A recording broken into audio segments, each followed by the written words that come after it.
Why, if the Quran is the word of an omniscient God called Allah, was it revealed in 7 modes?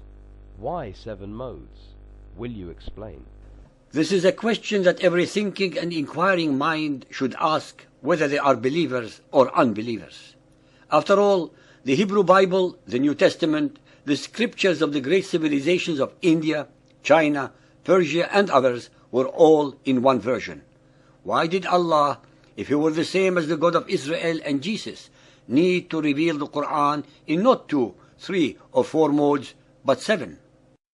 Incredibly, the answer to this question, based upon the records of Muhammad and Islam, is astoundingly simple. To start with, the pagan Arabs were mostly illiterate and very rarely had the facilities or the wherewithal to put down in writing the verses of the Quran. Most of the Quran had to be memorized by those who were attending Muhammad at any one time. Since Muhammad had to inform some of his immediate followers of his alleged revelations at different times, in different places, to different companions, over the incredibly long period of 23 years, it was impossible for him to keep track of the verses, their contents, and to which surah they belonged. He was giving different versions of a verse to different companions at different times. This caused, of course, dissent, consternation, infighting, and bewilderment among his followers. When these companions exchanged recitations, each believing that he had the correct and obviously the only true version, they started fighting and accusing each other of error or fraud. They of course had no other recourse but to ask Muhammad for the true version. When Muhammad heard the 2 or more versions, he told them that all are correct. Muhammad escaped this dilemma by informing his gullible and ignorant followers that the Quran was revealed in 7 different ways, modes, versions, or dialects. Thus, at a stroke, the sincere and truthful apostle of Allah covered all his lies and deception with this very simple but convenient answer. Why 7 modes? Because 7 is a holy number in the Bible, and hence Muhammad used it incessantly in the Quran and Hadith. Allah, who gave the Torah to Moses in only one form, had to give the glorious and inimitable Quran in 7 different ways. Our listeners should be reminded that many of the memorizers of the Quran perished in the earliest battles of Muhammad and Islam, before the Quran was finally collated and collected in book form.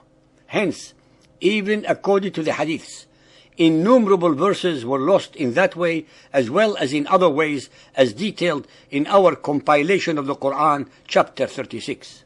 Sahih Muslim Hadith 1787, narrated by Ubay ibn Ka'b. I was in the mosque when a man entered and prayed and recited the Quran in a style to which I objected. Then another man entered the mosque and recited in a style different from that of his companion. When we had finished the prayer, we all went to Allah's Messenger and said to him, "This man recited in a style to which I objected, and the other entered and recited in a style different from that of his companion." The Messenger of Allah asked them to recite, so they recited. He expressed approval of their efforts, and there occurred in my mind a sort of denial which did not occur even during the days of my ignorance. When the Messenger of Allah saw how I was affected, he struck my chest, whereupon I broke into a sweat and felt as though I were looking at Allah Himself. He said to me, "Obey, a message was sent to me to recite the Quran in one dialect." And I replied, "Make things easy for my people."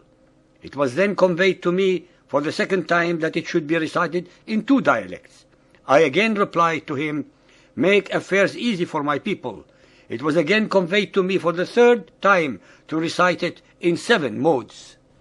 It is obvious then that Muhammad's Allah was incapable of knowing that the followers of Muhammad were such simpletons that they needed the Quran to be recited in 7 different ways for them to comprehend it. Muhammad's all-knowing Allah did not know their weaknesses. No truly divine supreme being could fail to know the weaknesses of his own creation. Sahih Bukhari Hadith 3.601, narrated by Umar ibn al-Khattab.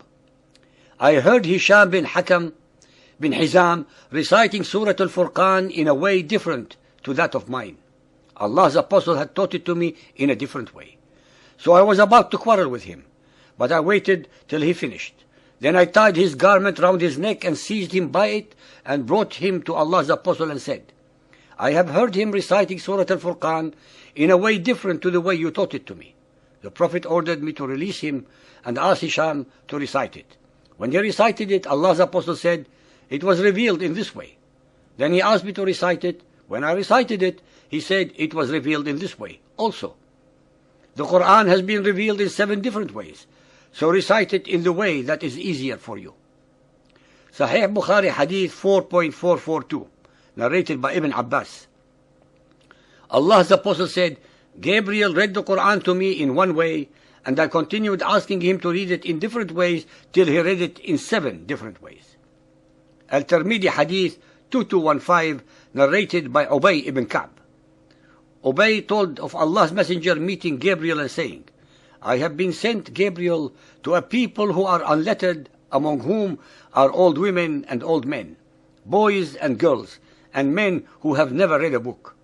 He replied, the Quran, Muhammad, has been sent down in 7 modes. Ladies and gentlemen, please remember that the people of the book, the Israelites, when they left Egypt, were also unlettered.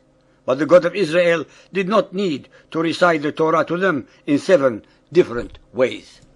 It was exactly because of these various versions of the Quran that Uthman bin Affan, the 3rd Khalifa, allowed only one Quran to exist by burning the 6 other versions.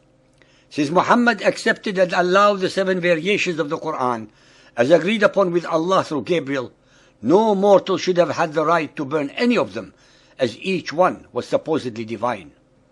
This unilateral act of his caused a rebellion and dissension among the Arabs that ended with his murder. This sacrilegious act nullifies the unfounded and totally spurious claims of the followers of Muhammad that the Quran was never changed or tampered with, in defiance of the reports in most of the books written by the earlier Muhammadan exegetes that show otherwise.